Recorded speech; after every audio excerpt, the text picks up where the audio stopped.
तो last time सत्संग मेरे पास 2-3 सत्संग है जो मैं शेयर करना चाहता हूँ। सबसे पहले से शुरू करूँगा मैं। It's okay. मेरी आवाज़ ऐसी है, मैं बहुत आस्ते बोलता हूँ, सबके सामने अकेले में भौंक के बोलता हूँ। तो लास्ट टाइम मैं आंटी मधु आंटी के यहाँ सत्संग में आया था, वहाँ पे आपके यहाँ जो अरुण अंकल आए थे तब। तो उसके बाद से मधु आंटी मुझे कहती रहती थी कि तू वहाँ पे भी सत्संग कर, वहाँ पे भी कर। तो मैं आंटी को बोलता था, आंटी मैं किसी को जानता ही नहीं, वहाँ पे कोई संगत ही नहीं है, मैं कैसे करूँगा। और मैं यूजुअली हेजिटेट करता हूँ लोगों को बोलने में कि हाँ गुरुजी ऐसे आप आओ, मैं सत्संग कर रहा हूँ, उनके बारे में जाके फोर्सफुली मुझसे बोला नहीं जाता है।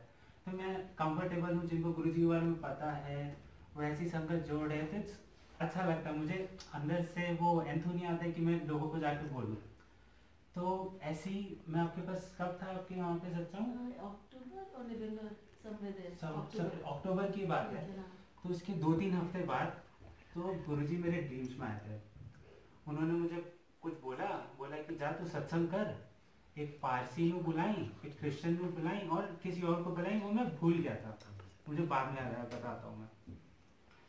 तो मैंने मम्मी को कॉल किया, मम्मी को बोला कि क्या मम्मी आप घरों पे सत्संग नहीं कर रहे हो, गुरुजी ऐसे मुझे ड्रीम्स पे बोले सत्संग करने के लिए।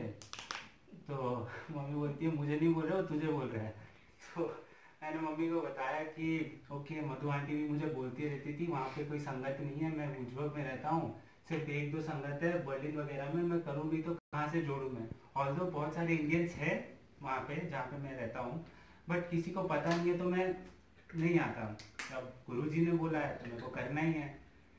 तो उसी वीकेंड, मतलब ये थर्सडे या वेडनेसडे थर्सडे की बात थी, तो मैंने सोचा सैटरडे है तो मैं सत्संग करता हूँ घर पे। और फिर मैं सोचा कुछ नहीं भी हो तो मैं खुद से कर लूँगा सत्संग, लंगर प्रसाद वगैरह बना के, and I call my colleagues जो भी है ऐसा ऐसा। तो उसी दौरान क्या हुआ था, एक मेरा कलीग था वो बुडापेस्ट से आया हुआ था, एक महीना का करीब बुडापेस्ट से आया हुआ था। तो आई थॉट कि okay let me call him for the सत्संग, और जो भी मेरे आसपास के उनको मैं बुला लूँगा। इतना मेरे को नहीं था कि कौन आएगा नहीं आएगा, मीन्स कौन पारसी कौन क्रिश्चियन। पहले तो ब्लैक आउट में पारसी कहाँ ढूंढूं, यहाँ पे क्रिश्चियन कहाँ ढूंढूं, और तीसरा वाला तो मुझे याद ही नहीं। मैं बोला छोड़ो, मेरे जितने रूममेट्स हैं ना उतने काफ़ी है, और जो जिनको जानता हूँ हिंदू जन को वो यूजली सैटरडे संडेज को आ ही जाते हैं, तो हो जाएगा।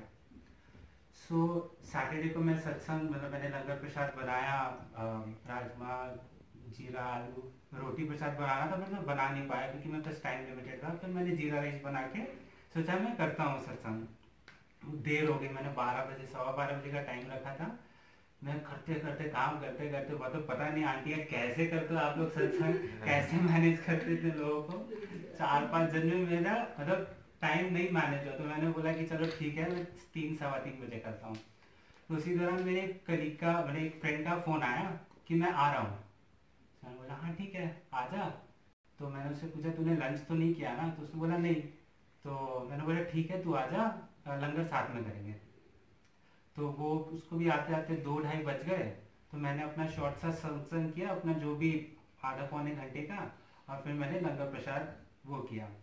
तो उसके बाद हम सब बैठे हुए थे लंगर प्रसाद में, तो मैंने अकेले ही किया सत्संग और फिर लंगर प्रसाद किए। तो वो मेरा कलीग था वो आया हुआ था जो बुडापेस्ट से बोला था, और एक और जो फ्रेंड था, और मेरे 2 रूममेट्स थे। तो ये हुआ। तो मेरी जो कलीग जो आया हुआ था बुडापेस्ट से, उससे बात करते करते मुझे ये पता चला कि वो ईरान से है और वो पारसी है। Okay, and he is married to an Hungarian and he is now converted to Christian. So मैं उस समय एकदम आउट ऑफ शॉक था कि यार मतलब देखो, मतलब इवन आई डोंट नो कब कैसे कौन आ रहा है, क्रिश्चियन या पारसी कैसे आ गए। अब ये हुआ, और फिर मेरा एक और फ्रेंड था, फिर वो आया था। तो वो आया तो उसने भी कहा कि वो भी इंडिया जाने वाला था 1-2 हफ्ते बाद, एंड ही वाज लाइक कि उनकी मम्मी की तबीयत खराब थी, she was diagnosed with lung cancer, तो वो जाने वाला था। तो मैंने उसको बताया थोड़ा बहुत गुरु जी के बारे में, और उनको गुरु जी का स्वरूप वगैरह दिया, और बोला कि उनके बेड के पास रख देने, मंत्र जाप करने, ये सब। अब इस बात को हो गए 1-2 हफ्ते, ठीक है। तो ये सब हुआ, तो शायद मधु आंटी उस समय दिल्ली गई हुई थी उसी हाँ। तो मैंने इनको सत्संग के इमेजेस शेयर किए, फिर बाद में पता चला आप दिल्ली थे, तो एक हफ्ते बाद आंटी जब आई तो मैंने आंटी को कॉल किया। आंटी को तो बहुत एक्साइटेड में कि हाँ ऐसा ऐसा हुआ, वो क्रिश्चियन, वो पारसी क्रिश्चियन भी निकला, ऐसा ऐसा करके। तो आंटी से बात करते करते ना मेरे दिमाग में आया कि गुरुजी ने तीसरा बंदा कौन बोला था। और गुरुजी ने मुझे बोला था कि एक पारसी ने बोला, एक क्रिश्चियन ने बोला, एक सरदार ने बोला है। मैं उस समय भी आंटी से बात करते करते शॉक में आ गया, क्योंकि वो जो बंदा था ना जिसने मुझे कॉल किया था, मेरा फ्रेंड, वो सरदार है। वो ऐसे यूजुअली आता नहीं है, वो 3-4 महीने में बाद आया, और उनकी मम्मी को ऐसा था, वो खुद ही उसने इनवाइट किया, बोले मैं आ रहा हूँ। सो हमें भी नहीं पता होता है कि कब कैसे क्या करना है। अगर गुरुजी को करवाना है हमसे, वो करवा ही लेते हैं। जय गुरुजी। पुणे में एक डॉली आंटी है, मतलब जैसे हर एक लोकेशन पे रहते हैं ना सारे, तो आंटी का मतलब मुझे कॉल आया था, मैं लास्ट वीक, मतलब मैं लास्ट मंथ इंडिया में ही था, तो आंटी का मुझे कॉल आया, पुणे डॉली आंटी। बोला आंटी से मतलब मेरी 2.5 साल हो गए बात नहीं हुई, मैं 2.5 साल पहले पुणे में रहता था। आंटी को अचानक से क्या याद आई, तो आई वॉज स्केप्टिक कि अच्छा ठीक है, मैं फ्री होकर आंटी को कॉल करता हूँ। तो फिर पैकिंग की तैयारी, सामान लेने की तैयारी लास्ट वीक, तो मैं भूल गया। मैं बोला छोड़ो, मैं बाद में आराम से कॉल करता हूँ, जर्मनी पहुँच के कॉल करूँगा। कुछ नहीं, फिर मैं भूल गया था, it was out of my mind कि ऐसा कुछ हुआ है, तो मैं भूल गया था कॉल करना आंटी को।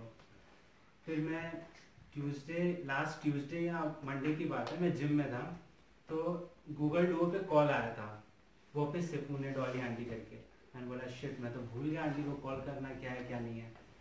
तो मैंने उस समय उनका आवाज़ नहीं आई, वो कनेक्टिंग हो रहा था, तो मुझे नहीं समझ आया, तो मैंने काट के नॉर्मल कॉल करा आंटी को। और आंटी को बोला आंटी आप कॉल कर रहे थे, मैं जब कैलकुलर इंडिया में भी था तो बात, तो नहीं मैंने तो कोई कॉल नहीं करा। तो मैंने सोचा ओके, गलती से लग गया होगा, ऐसा कुछ है नहीं पता। तो मैं घर गया, मैं देखा मुझे कॉल कहाँ पे आया, मतलब मुझे समझ नहीं आया, क्योंकि नॉर्मल कॉल था इंडिया नंबर पे, इंडिया में आया था, यहाँ मुझे गूगल डुओ पे आया। मैंने चेक किया कि गूगल डुओ कहाँ पे, क्या है क्या नहीं है, तो मैंने देखा कि वहाँ पे मैंने साइन इन ही नहीं किया हुआ था, मतलब कॉल ऐसे आ ही नहीं सकते थे। तो फिर मैंने जाके चेक किया, फिर मैंने साइन इन वगैरह किया। फिर मतलब तो मुझे समझ नहीं आया क्या नहीं है, बट हाँ इतना बता दें कि गुरुजी कुछ बताना चाह रहे, क्या बताना चाह रहे वो मुझे नहीं पता। अब मैं नेक्स्ट डे ऑफिस गया, अगले दिन मुझे मेरे मैनेजर बोलता है कि तुम्हें पुणे जाना पड़ेगा ये काम के लिए, 6 महीने के लिए ये काम है, and then you will be back, ऐसे करके। सो यही छोटा सा सत्संग है कि गुरुजी ने मतलब अब क्या रीज़न है गुरुजी का मुझे पुणे बुलाने का, वो गुरुजी जानते हैं क्या रीज़न की वजह से है, बट हाँ वो कैसे हिंट देते हैं चीज़ों को लेके कि हाँ कि वापस बुला रहा तुझे पुणे। जय गुरुजी। अक्टूबर में, मतलब हाँ अक्टूबर मंथ की ही बात है, तो यूजुअली मैं मतलब मैंने जिम वगैरह ज्वाइन की थी, तो अक्टूबर मंथ में क्या हुआ कि मैं थोड़ा सा क्रैम्प वगैरह पड़ गया था, तो मैं जाना बंद कर दिया था 3-4 हफ्तों के लिए। तो उसी दौरान गुरुजी मेरे, उसके पहले की बात है ये, गुरुजी पहले मेरे ड्रीम्स में आए, और वो उनका ना शेप थोड़ा टेढ़ा मेरा क्रिकेट टाइप था, तो उनके हाथ वगैरह था, तो मुझे उसका मतलब नहीं समझ आया। तो मैंने बोला ठीक है, आपको ही पता है क्या नहीं है, मेरे बस की बात की बाहर है कि मतलब आप क्या बताना चाह रहे हो, क्या करना चाह रहे हो। तो फिर ऐसे 2-3 हफ्ते पार हो गए, तो मम्मी ने ना, हमारे फैमिली ग्रुप है तो जो कुछ भी अच्छा लगता है तो सत्संग ऐसे शेयर करती है। तो 2-3 हफ्ते बाद ना मम्मी ने एक सत्संग शेयर किया था, जिसमें सेम मतलब एक अंकल है ना, उनका सत्संग था कि वो गुरुजी उनके ड्रीम्स में आए थे, वो व्हीलचेयर वगैरह में थे, एंड ही वाज उनका क्रिकेट शेप था।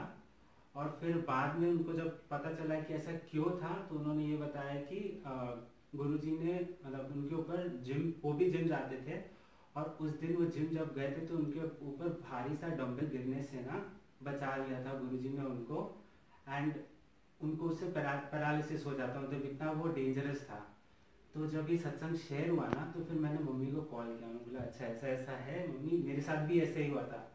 तो मुझे उस समय मतलब नहीं समझ आया, और उस महीने मैं एक दिन भी जिम नहीं गया था, एक दिन भी जिम नहीं गया था।